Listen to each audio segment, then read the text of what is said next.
January 29, 1945. The village of Holzheim, Belgium. The snow fell with the weight of exhaustion itself, each flake a frozen whisper of Europe's suffering. First Sergeant Leonard Funk Jr. stood 5 feet and 5 inches tall and weighed 140 pounds soaking wet. His boots crunched through waist-deep drifts that had transformed the Belgian countryside into an endless white graveyard. The temperature hovered below freezing. Somewhere in the distance, German artillery punctuated the silence with hollow thunder, each explosion a reminder that Hitler's last desperate offensive was far from finished. Funk's Thompson submachine gun hung heavy across his shoulder, its cold metal pressing through his winter fatigues.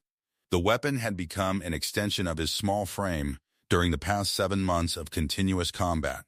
Behind him, the scattered remnants of Company C, 1st Battalion, 508th Parachute Infantry Regiment swept through the village they had just captured. Ahead, around the corner of a stone farmhouse, 80 German soldiers waited in the courtyard. They had recaptured themselves. And Funk walked straight into their midst. The Battle of the Bulge had been raging for 6 weeks. Hitler's Wacht am Rhein offensive, launched on December 16, 1944, represented the Third Reich's final attempt to split Allied forces and recapture the critical Belgian port of Antwerp. 3 German armies, comprising 200,000 troops and hundreds of tanks, had smashed through American lines in the Ardennes forest, creating a bulge in Allied defenses that gave the battle its name. The attack caught Allied commanders by surprise. Eisenhower's headquarters scrambled to respond. Within 24 hours, the 18th Airborne Corps received orders to move without delay to Belgium. The 82nd Airborne Division under Major General James Gavin headed for St. Vith. The 101st Airborne Division raced toward Bastogne. These were not green troops. These were veterans who had jumped into Normandy, fought through the hedgerows, parachuted into Holland during Market Garden. They were America's elite, rushed into the gap to plug Hitler's breakthrough. By late January 1945, the tide had turned. American forces were pushing the Germans back through the snow and ice, retaking ground yard by bloody yard. The 508th Parachute Infantry Regiment advanced through Belgium as part of the 82nd's counteroffensive. On the 29th, Funk's company received orders to capture Holzheim, a small agricultural village that sat astride a critical approach road. Intelligence suggested light resistance. Intelligence was often wrong. What the men of Company C encountered instead was brutal house-to-house fighting, German artillery that seemed to know their every move, and a driving snowstorm that reduced visibility to mere yards. The company executive officer took shrapnel during the initial assault and was evacuated. First Sergeant Funk immediately assumed command, gathering headquarters clerks, typists, radio operators, and supply personnel into an improvised combat unit. These were men who typed morning reports, not men who cleared enemy fortifications. Funk led them anyway. Under his command, this makeshift platoon of 30 office workers attacked through the snow under direct artillery fire. They cleared 15 houses. They captured 30 German prisoners without losing a single man. The rest of Company C swept through Holzheim in Funk's wake, overwhelming the German defenders and netting approximately 80 prisoners total. It was textbook airborne assault, the kind of aggressive action that had made the 82nd Airborne legendary from Normandy to Nijmegen. With the village secured, Funk assigned 4 soldiers to guard the prisoners in a farmhouse courtyard while the rest of Company C continued mopping up isolated resistance. The battle seemed won. The prisoners seemed secure. Then, the unexpected happened. A German patrol wearing white winter camouflage capes approached the farmhouse. The capes resembled those issued to American troops for winter operations. The guards assumed they were friendly forces. By the time they recognized their mistake, German machine pistols were already leveled at their chests. The freed prisoners quickly overwhelmed the 4 Americans, disarming them and preparing to launch a counterattack against Company C's rear. The hunters had become the hunted. The captors, had become captives. And First Sergeant Leonard Funk, checking on the prisoners and entirely unaware of what had transpired, walked around the corner of the farmhouse into the courtyard. The scene that greeted him defied reason. 80 German soldiers stood armed and ready in the farmyard. His 4 guards knelt in the snow with hands raised. German voices shouted commands in a language Funk did not understand. The small paratrooper from western Pennsylvania stopped walking and processed the impossible mathematics of his situation. 80 to 1. A German officer pushed through the crowd, his MP-40 machine pistol extended at waist level. The officer jammed the weapon's muzzle directly into Funk's stomach and barked something in German. The meaning required no translation. Surrender. Give up your weapon. The war is over for you. What happened next would become one of the most extraordinary moments in the history of American airborne forces. First Sergeant Leonard Funk began to laugh. Not a nervous chuckle, not a bitter acknowledgement of fate.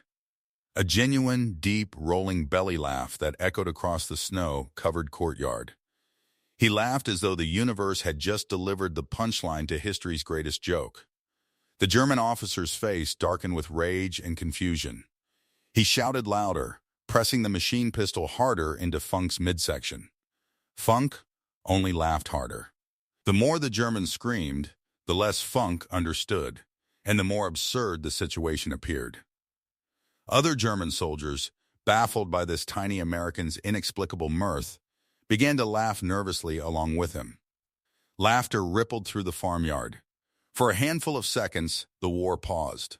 Combat and surrender and death all stopped making sense in the face of one undersized paratrooper's uncontrollable laughter at the cosmic absurdity of his predicament. Those seconds mattered. While laughing, while the German officer shouted and his men relaxed into nervous confusion, Leonard Funk moved his right hand toward his Thompson submachine gun. He moved with the slow, careful deliberation of a man complying with orders to unsling his weapon. The German officer, still screaming commands, assumed Funk was preparing to surrender his gun. The other Germans, some still chuckling at the strangeness of the scene, watched without alarm. Funk's hand reached the Thompson's grip. His fingers curled around the trigger. And then, with explosive speed, he swung the weapon up in a single fluid motion and opened fire. The Thompson M1A1 submachine gun was the signature weapon of American airborne forces. It fired .45 caliber ammunition from a 30-round stick magazine at a rate of 600 to 700 rounds per minute. At close range, its stopping power was devastating. Funk's first burst cut through the German officer, stitching him from stomach to chest and dropping him instantly. The officer's machine pistol clattered on the cobblestones. Before the body hit the ground, Funk had already pivoted, swinging the Thompson's muzzle across the mass of German soldiers packed into the courtyard. He fired in controlled bursts, shouting at the top of his lungs for the American guards to grab weapons and fight. The next 45 seconds dissolved into chaos. Funk's Thompson barked and flashed. Germans fell. The 4 American guards lunged for dropped weapons. Germans returned fire. Bullets ricocheted off stone walls. Snow exploded into red mist. German soldiers scrambled for cover that did not exist in the confined space. Some tried to raise their weapons. Some tried to run. Some threw their hands up in surrender. Funk advanced through the courtyard, firing, reloading with muscle memory born from months of combat, firing again. His small frame moved with deadly efficiency through the confusion, the Thompson bucking in his hands, empty brass casings spinning through the frozen air. The other Americans joined the fight, turning captured German weapons on their former captors. The Germans who could still fight began to break. Those who could still move dropped their rifles and raised their hands. Those who could still breathe begged for quarter. When silence finally reclaimed the farmyard, 21 German soldiers lay dead or dying in the snow. 24 more had sustained wounds. The rest stood with hands raised, recaptured once more, staring at the diminutive American sergeant who had single-handedly dismantled their ambush through sheer audacity and violence of action. Company C personnel, drawn by the gunfire, rushed to the courtyard and found First Sergeant Funk standing among the carnage with his Thompson still smoking, surveying the scene with what witnesses later described as bemused satisfaction. His only comment, delivered in his characteristic Western Pennsylvania drawl, was straightforward. "That was the stupidest thing I've ever seen." He meant himself, not them. Any rational soldier confronted by 80 armed enemies would surrender. Any sensible man would calculate the odds and live to fight another day. Leonard Funk had instead laughed in death's face and then shot his way through impossible circumstances to emerge victorious. It was audacious. It was reckless. It was the kind of action that defied every military manual and tactical doctrine. It was also undeniably effective. The German counterattack had been crushed before it began. Company C's rear was secure. The men who might have disrupted the entire American advance through Holzheim were dead, wounded, or recaptured. The mission continued without interruption. All because a 5'5" First Sergeant from Braddock Township, Pennsylvania, had decided to laugh at the absurdity of war and then act with lightning decisiveness when opportunity presented itself.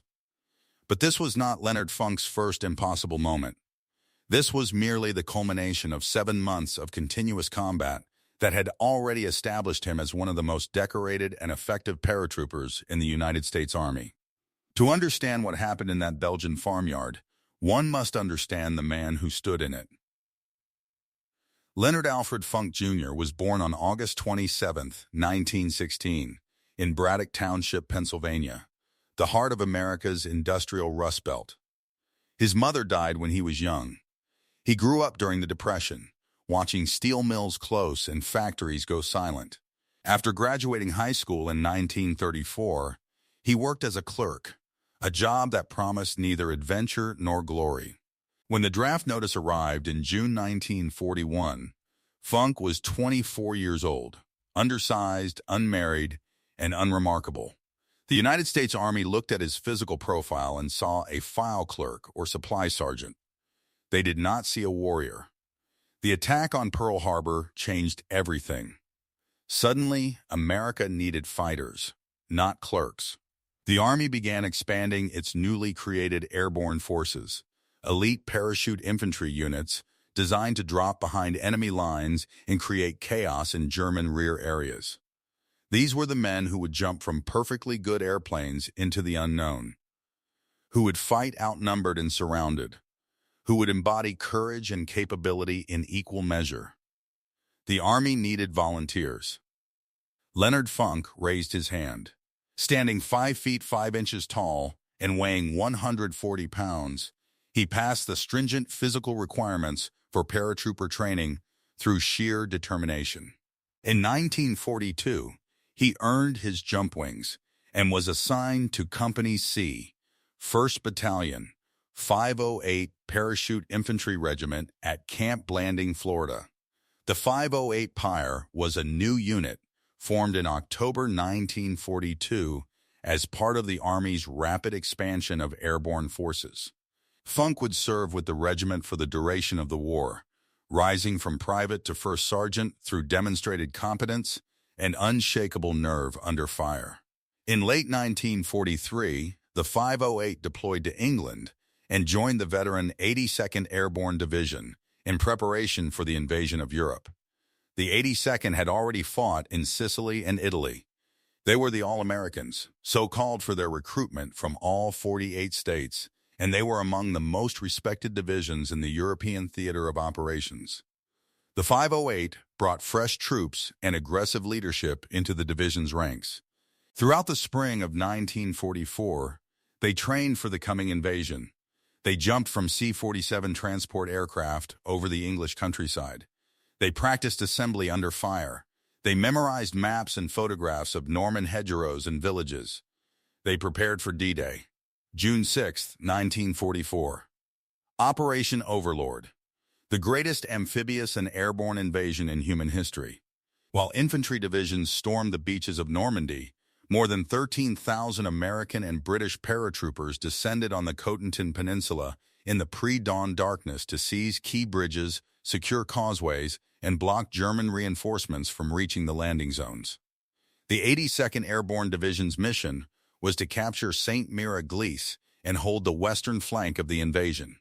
The 508 Parachute Infantry Regiment jumped into Normandy between 0208 and 0220 hours on June 6th.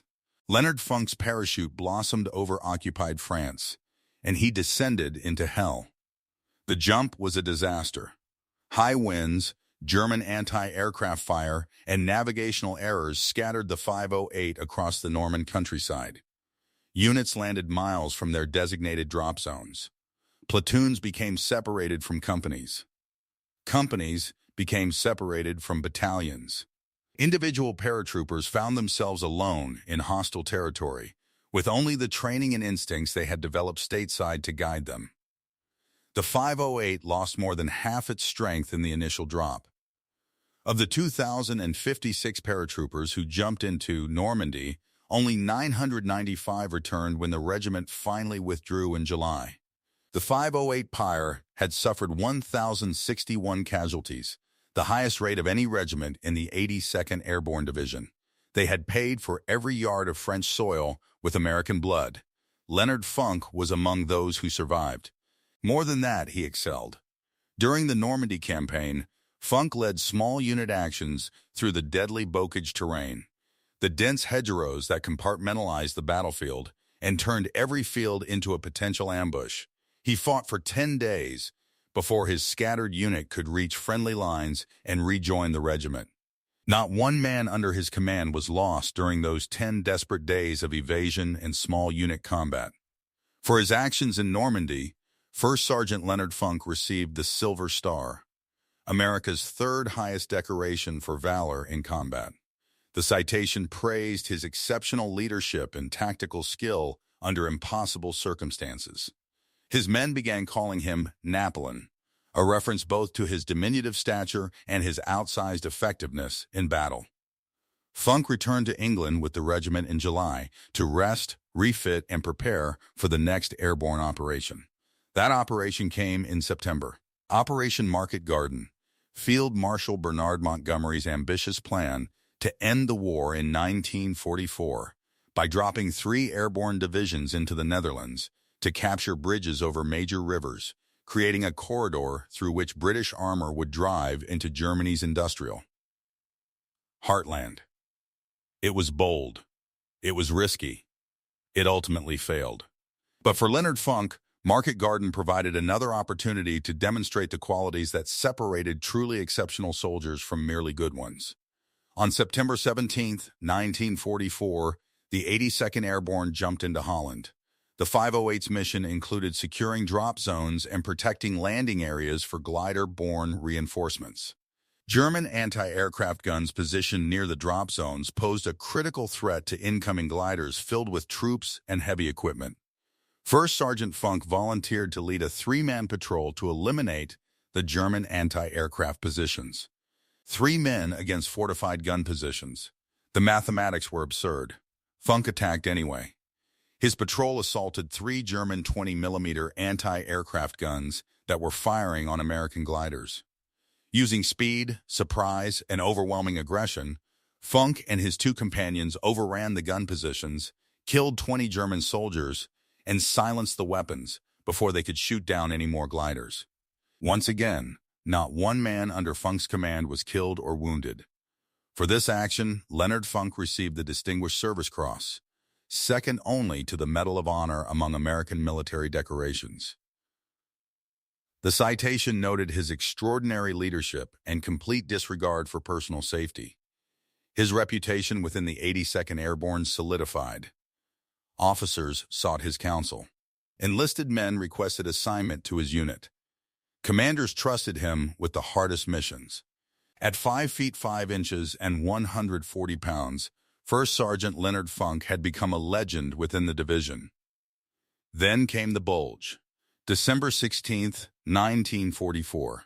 The 508 was resting at base camps near Reims, France, awaiting replacements and resupply after the brutal fighting in Holland. They expected to spend Christmas in France, perhaps even receive passes to Paris. Instead, they received urgent orders to move immediately to Belgium. No one told them why. The men climbed into trucks and headed north through freezing rain, speculating about what emergency could require such haste. They learned the truth when they arrived. The Germans had launched a massive counteroffensive through the Ardennes. The front was collapsing. American units were surrounded. The situation was critical. The 82nd Airborne, bone-tired and under strength, was being thrown into the breach once more because when the situation became desperate, commanders turned to the paratroopers. They always did. The 508 spent Christmas fighting through Belgian forests and villages, trading ground with German forces in brutal close-quarters combat. The cold was merciless. Temperatures plunged below zero. Snow fell constantly. Men developed trench foot and frostbite. Artillery fire never stopped. German Tiger tanks prowled the frozen landscape. Supply lines stretched thin. Ammunition ran low. Medical supplies ran out. Still the paratroopers held. By late January, the German offensive had exhausted itself. American forces regained the initiative and began pushing east. The 508 advanced through the snow toward Holzheim, which brings the story full circle to that farmyard on January 29, 1945, where First Sergeant Leonard Funk stood surrounded by 80 German soldiers and decided to laugh. What separated Leonard Funk from other soldiers? Why did he succeed where others might have failed? The answer lies in understanding what the Germans expected versus what they encountered. German soldiers in January 1945 were not the same Wehrmacht troops who had blitzkrieged across Europe in 1939 and 1940. The Third Reich was dying. Germany's finest divisions had been ground to pieces in Russia. The Luftwaffe had been swept from the skies. German cities burned under Allied bombing. Equipment shortages plagued every unit. Fuel reserves approached zero. Teenagers and middle-aged men filled the ranks. The soldiers who recaptured those American guards in Holzheim were probably cold, hungry, exhausted, and fully aware that Germany was losing the war. They had achieved a small tactical success by freeing the prisoners, but they harbored no illusions about Germany's strategic position. When they confronted the lone American sergeant who walked into their midst, they expected surrender. Why would anyone fight such hopeless odds? They encountered instead a product of American abundance and democratic resilience. Leonard Funk had grown up poor during the Depression, but poor in America meant something different than poor in war-ravaged Europe. He had attended public school. He could read and write. He had worked as a clerk, which meant he possessed skills and education. When drafted, he received the best military training in the world. The United States Army's Airborne School was ruthlessly selective, accepting only the fittest and most determined candidates. Funk's parachute was American silk, reliable and well-manufactured. His Thompson submachine gun was American steel, precision-machined and deadly effective. His combat boots were American leather, designed to protect feet in harsh conditions. His winter uniform, though inadequate for Belgian weather, was still superior to what most German soldiers wore. He had eaten American rations, not starved on reduced Wehrmacht allocations. He had received American medical care when wounded. He served in an army that rewarded competence with promotion regardless of social class or family connections. Everything about Leonard Funk's experience embodied American material superiority and democratic meritocracy. But more than equipment and training, Funk possessed something the Germans in that farmyard could not match. Something intangible, but decisive. He possessed the confidence of a man who served a nation that had never lost a war, whose industrial capacity dwarfed Germany's, whose population remained untouched by bombing and invasion, whose ultimate victory was mathematically inevitable. The Germans knew they were losing. Funk knew he was winning. That psychological difference manifested in his laughter, He laughed because even in the moment of apparent defeat, surrounded and outnumbered, he understood that Germany's war was already over while America's was just beginning. He laughed at the absurdity of 80 desperate Wehrmacht soldiers thinking they could change the outcome of the war by capturing one American first sergeant. And then he acted with the decisiveness of a man who knew that audacity often succeeds where caution fails. The Thompson submachine gun in Funk's hands represented American industrial might. The United States produced hundreds of thousands of Thompson submachine guns during World War II, equipping airborne forces, infantry units, and Allied armies with reliable, powerful close-quarters weapons. German soldiers carried MP-40 machine pistols, effective weapons but fewer in number and often of declining quality as Germany's industrial base crumbled under Allied bombing. American factories ran 3 shifts. German factories struggled to find workers and raw materials. That difference showed in the weight and feel of the Thompson, a weapon that never jammed, never failed, that Funk had fired thousands of rounds through in training and combat until operating it became as natural as breathing. When he swung that weapon up and opened fire, he was not just pulling a trigger. He was unleashing American manufacturing capacity, American logistical superiority, and American commitment to total war. The 4 American guards who seized German weapons and joined the fight demonstrated another crucial advantage. American military doctrine emphasized initiative and decentralized decision-making. German doctrine emphasized obedience and following orders. When the situation in the farmyard exploded into chaos, the American guards did not wait for commands. They acted. They grabbed rifles and machine pistols and fought. German soldiers, conditioned to await instructions from officers and NCOs, hesitated. That hesitation proved fatal. In the fluid chaos of close-quarters combat, seconds determined life and death. The Americans moved first. The Germans reacted second. By the time they responded, Funk had already killed the officer giving orders, and the tactical situation had reversed. Training and doctrine mattered as much as weapons and equipment. The United States military trained soldiers to think, adapt, and take initiative. That cultural difference, rooted in democratic values that prized individual agency, gave American forces a decisive edge in situations where conventional tactics failed. Leonard Funk's laughter in that Belgian farmyard became a symbol of American resilience and unconventional thinking. Military historians studying the encounter have noted that laughter served multiple tactical purposes, whether Funk intended them or not. It confused the Germans, buying precious seconds. It relaxed their vigilance, making them less alert to his movements. It demonstrated confidence, suggesting Funk knew something they did not, sowing doubt. And it expressed the fundamental absurdity of war itself. The cosmic joke that men kill each other over lines on maps and political ideologies, while the snow falls equally on victor and vanquished alike. Funk's laughter acknowledged that absurdity while simultaneously refusing to accept defeat. It was the laughter of a man who understood war's meaninglessness but fought anyway, because freedom and tyranny are not abstractions. When an SS division is burning French villages or Gestapo agents are dragging Jewish families from their homes. Funk laughed, and then he fought, because both responses were equally human, equally American, equally necessary.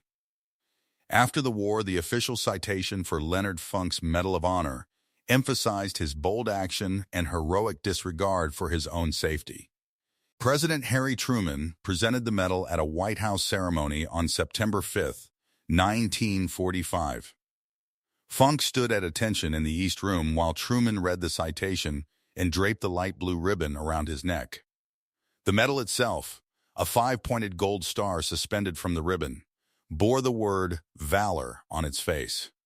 Funk accepted the decoration with characteristic modesty. He did not consider himself a hero. He had simply done his job under difficult circumstances. Heroes, in his view, were the men who did not come home, whose names were carved on cemetery headstones across Europe. He had survived through a combination of training, luck, and the support of good soldiers who fought beside him. That was how Funk understood his wartime service. not as individual heroism, but as collective effort in service of a cause larger than himself. The full accounting of Funk's decorations reads like a catalog of American valor.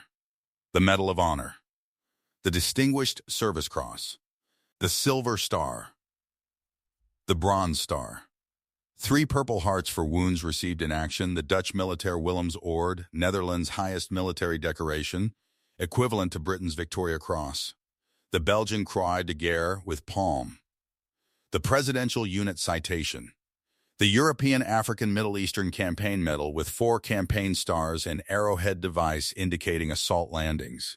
He was the most decorated paratrooper of World War II and one of the most decorated soldiers in United States Army history. Yet those medals and ribbons represented something beyond individual achievement. They represented the American citizen soldier tradition, the idea that ordinary men could accomplish extraordinary things when circumstances demanded it. Funk had worked as a clerk before the war. He would work for the Veterans Administration after it. Heroism was not his profession. It was his duty when duty called. Leonard Funk was honorably discharged in June 1945.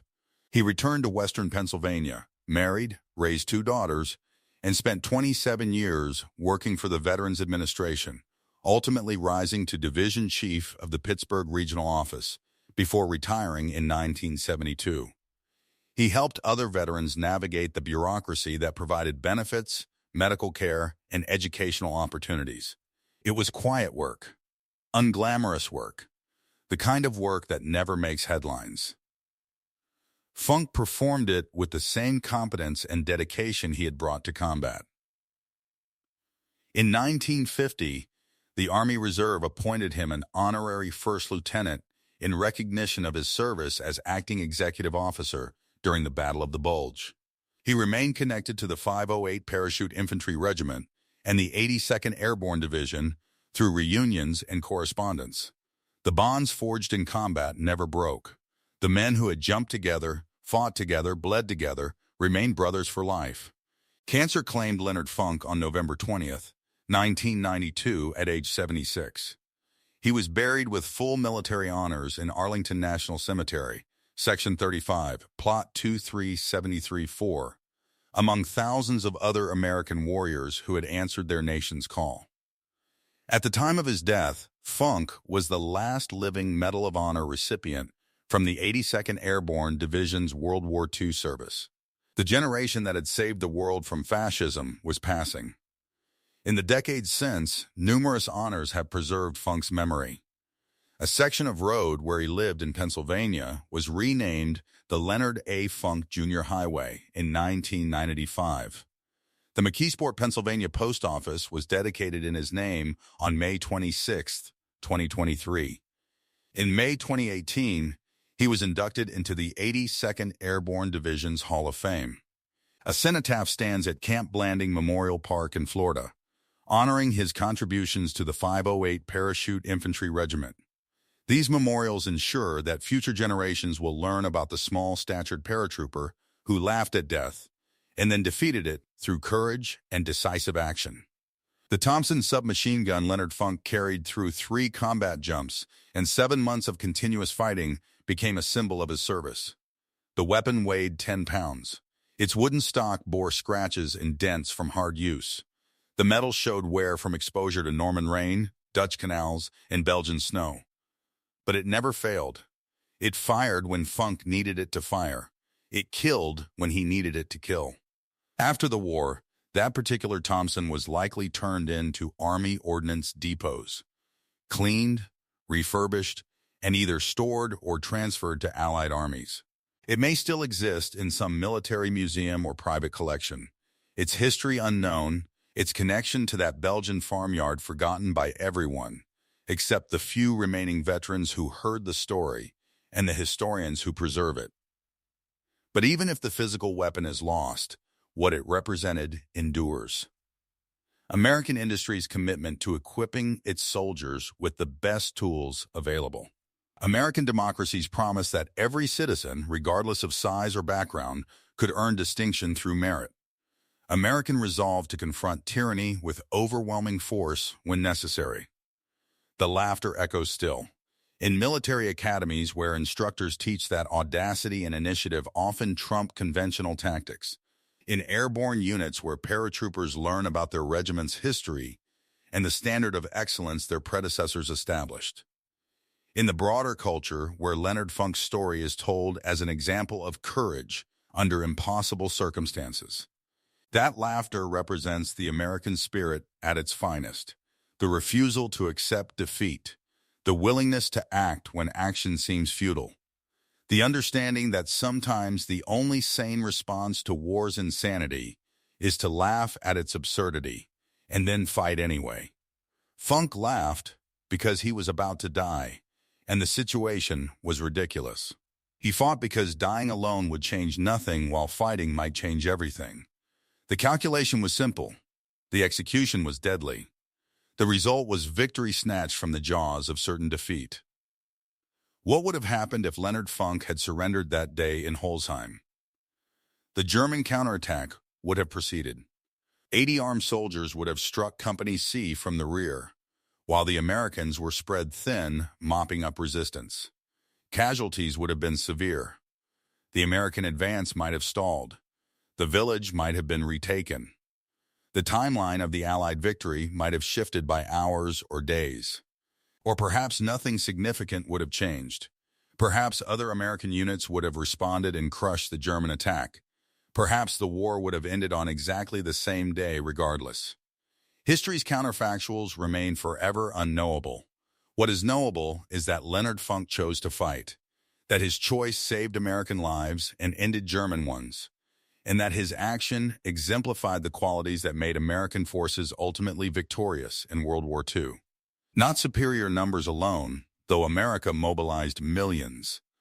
Not superior equipment alone, though American factories outproduced all enemies combined. But superior initiative, superior training, superior commitment to democratic values that prized individual judgment and rewarded bold action. The snow that fell on Holzheim, Belgium, on January 29, 1945, fell equally on Americans and Germans, victors and vanquished, living and dead. It covered the farmyard where 21 German soldiers bled out their final moments. It dusted Leonard Funk's helmet and uniform as he secured the prisoners and returned to the fight. It accumulated on Sherman tank tracks and artillery pieces, on rifles stacked outside warming tents, on the graves of men already buried in frozen ground. The snow was impartial, indifferent to nationality or ideology. But the men who fought beneath it were not indifferent. They believed in causes. They served nations. They killed and died for ideas they considered worth the ultimate sacrifice. Leonard Funk believed in American democracy, in the Constitution he had sworn to defend, and the principle that free people organizing under law could defeat any tyranny through collective effort and shared sacrifice. That belief sustained him through 3 combat jumps and 7 months of fighting. That belief manifested in his laughter and in the Thompson's roar. That belief wrote his name in the roll of American heroes. The farmyard is quiet now. The stone buildings still stand. The cobblestones remain, though decades of weather have worn them smooth. Tourists visit Holzheim occasionally, walking the streets where paratroopers fought, standing in the courtyard where Leonard Funk laughed and killed and lived. Few know the story. No plaque marks the exact spot. The war moved on. The armies departed. The village returned to agricultural rhythms, planting and harvest, birth and death, the ordinary passage of time that erases extraordinary events. But the action remains in military records, in Medal of Honor citations, in regimental histories, in the memories of the few surviving veterans who served with Funk or heard the story firsthand. And in that preservation lies the final truth about Leonard Alfred Funk Jr.'s service. Heroes are not born. They are made in moments when ordinary people face extraordinary circumstances and choose action over surrender, courage over fear, duty over survival. Leonard Funk did not set out to become a hero. He did not seek glory or recognition. He was a clerk from Western Pennsylvania who answered his draft notice, volunteered for the paratroopers, learned his trade, and executed his duties with exceptional competence under terrible conditions. He was 5 feet 5 inches tall in a military that prized physical size. He was undersized in every conventional measure. But he possessed the qualities that matter most in combat, the qualities that cannot be measured by height or weight or any physical standard. He possessed courage without recklessness, initiative without insubordination, confidence without arrogance, skill without pretension.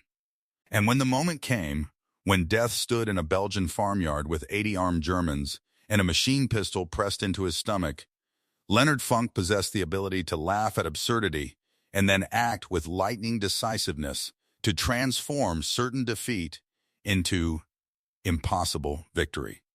That is the legacy of the laughing paratrooper. Not that one small man killed 21 enemies and recaptured 80 prisoners. Numbers alone mean nothing. The legacy is that American democracy produces citizens capable of such actions. That free people, educated and trained and equipped by a society committed to individual liberty, will fight with unmatched effectiveness when tyranny threatens.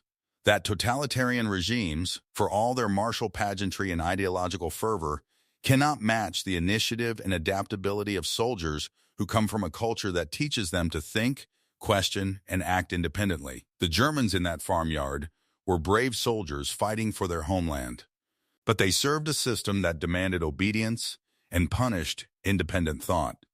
Leonard Funk served a system that rewarded initiative and cultivated leadership at every level. That difference, multiplied across millions of service members and thousands of battles, determined the outcome of World War II. The Thompson submachine gun fell silent. The laughter faded.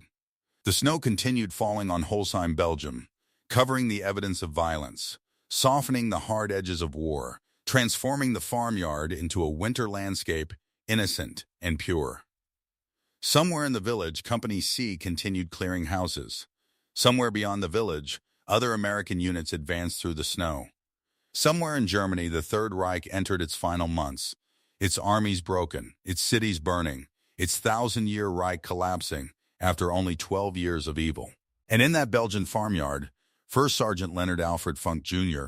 stood among the prisoners he had recaptured and the enemies he had killed, holding his Thompson submachine gun, breathing the cold January air, and contemplating the stupidest thing he had ever seen. Not the Germans. Himself. For laughing when he should have been terrified. For fighting when he should have surrendered. For surviving when death seemed certain. But that was the genius of Leonard Funk. He did the stupid thing, the reckless thing, the impossible thing. And because he did, he won. Because he won, others lived. Because others lived, the advance continued. Because the advance continued, the war ended sooner. History turns on such moments, when individual decisions ripple outward through cause and effect to shape events far beyond the farmyard where they occurred. Leonard Funk could not have known, in that frozen instant when he began to laugh, what consequences would follow. He acted on training, instinct, courage, and perhaps a flash of dark humor at finding himself in such an absurd predicament. He acted, and the world changed, incrementally but meaningfully, in ways large and small. The snow fell. The war continued. Men died and others lived, and the great machinery of industrial warfare ground forward toward its inevitable conclusion. But in that one moment, in that one place, a 5-foot 5-inch paratrooper from western Pennsylvania demonstrated the truth that totalitarians never understand, and democracies sometimes forget. That free people, when pushed to the edge, will fight with a creativity and ferocity that rigid hierarchies cannot match. That ordinary citizens, given training and equipment and cause, become extraordinary warriors. That laughter in the face of death is not surrender but defiance, not weakness but strength, not the end but the beginning of resistance. Leonard Funk laughed. And then he won. And in that sequence lies the entire story of America's victory in World War II, compressed into 45 seconds of violence in a Belgian farmyard, where snow fell equally on all, but fell differently nonetheless, because some men stood for freedom and others served tyranny, and that difference, in the end, made all the difference in the world.